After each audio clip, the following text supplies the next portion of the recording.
ভবিষ্যতে থাকবেন, কোন সন্ত্রাসী এই গ্রামে ঢুকতে পারবে না। এক কথা যে আমরা সবাই মিলে এই সাবরুলকে সন্ত্রাসী মুক্ত করবো ইনশাআল্লাহ। সাবরুলের সংখ্যালঘু সম্প্রদায় মানে হিন্দু সম্প্রদায়, আমরা দুই পাড়া হিন্দু আছি। আমাদের কারোর সাথে পার্শ্ববর্তী পাড়ার কারোর সাথে কোনো ঝগড়া গন্ডগোল কোনো রকম দ্বিধা নাই, কিন্তু ইদানিং আসে জলিল বাহিনী দ্বারা আমাদের এই দুই পাড়ার উপরে মানে নারীদের উপরে কটু কথা, চাঁদাবাজি, পুকুর লুটপাট, পুকুর দখল, জায়গা দখল, বন্ধ বাড়ির ভিতরে নেশা করা, এমন কোনো অন্যায় কাজ নাই তার দ্বারা হচ্ছে না দুই পাড়ার ভিতরে। এতে পাড়ার লোকজন সবাই আতঙ্কিত, আর আতঙ্কিত হওয়ার সাথে সাথে না, কিন্তু তারপরেও এর যে বাহিনীগুলো আছে মানে এরা অতিরিক্ত সাহস রাখে, মানে কাউকে কোনো দামি দেয় না, পুলিশ প্রশাসন কাউকে কোনো দামি দেয় না। এরা আচ্ছা সবাই তো পলাতক তো জানেই, পুলিশেরা জানে যে হলে কান দুই ঘর উঠে গেছে আর পুকুরের মাছ লুট হয়ে গেছে, কিন্তু কেউ ঘর বাড়ি থেকে বেরোতে না।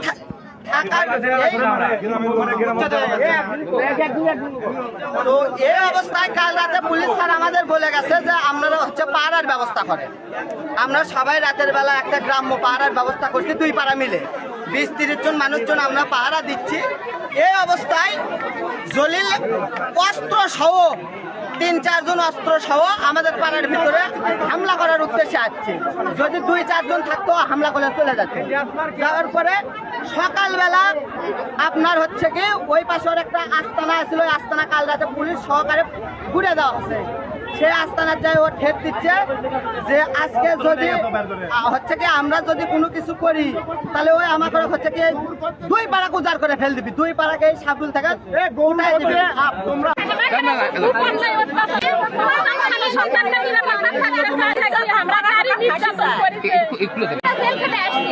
গত বছর মানে 2টা খুন করছে, একটা ছেলের মানে হাত কেটে দিচ্ছে।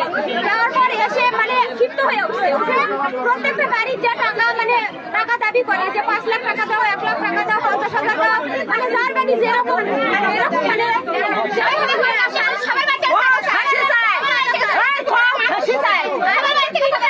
মানে 3টা পুকুর থেকে মাছ দখল করার জন্য আসছে, আর পুকুরের থেকে মাছ তুলে নিয়ে গেছে। আর প্রত্যেকটা নারীদের উপর মানে অত্যাচার করে, যে সুন্দর সুন্দর মেয়ে আছে এদেরকে তুলে নিয়ে যাবো, এই সেই মানে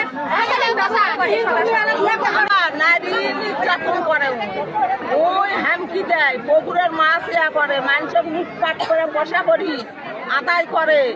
এই অবস্থা আরো নারী ওই বেশি নির্যাতন করছে। ই ঘরের যা ঢুকে ও ঘরের যা ঢুকে, আর হিন্দু দুটা ভালো বউ চাই, এই সব দিয়া বাবা ওই কি অশান্তি লাগা দিছে বাবা। আমাদের মনে কর খাওয়া দাওয়া ঘুম সব আমাদের ইয়ে হয়ে গেছে বাবা। এটা আমরা নিরাপত্তা চলে গেছে। এইবার চাল করছিল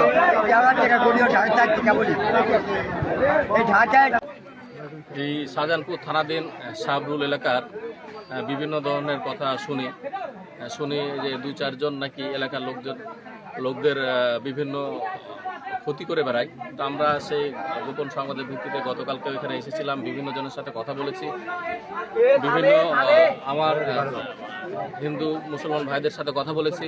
তারা সকলেই আমাদেরকে আশ্বস্ত করেছিলেন যে কোনো সন্ত্রাসী এবং অপকর্মের বিরুদ্ধে আমরা সকলেই ঐক্যবদ্ধ আছি।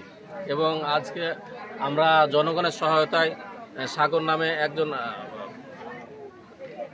একজন সন্ত্রাসীকে আটক করতে সক্ষম হয়েছি। আমরা এই বার্তা দিতে চাই, জনগণ এবং পুলিশ যদি ঐক্যবদ্ধ থাকে এই সাবরুলকে আমরা সন্ত্রাসী মুক্ত করে ছাড়বো ইনশাল্লাহ। এই সাবরুল কোনো সন্ত্রাসীর জায়গার হবে না। সাবরুলের পূর্বে যা হয়েছে, সাবরুলের দিন নতুনভাবে আজকে থেকে শুরু হলো। আমরা সকলে মিলে এই সাবরুলকে নিরাপদ বাসযোগ্য করে তুলব ইনশাল্লাহ। ধন্যবাদ আপনাদের।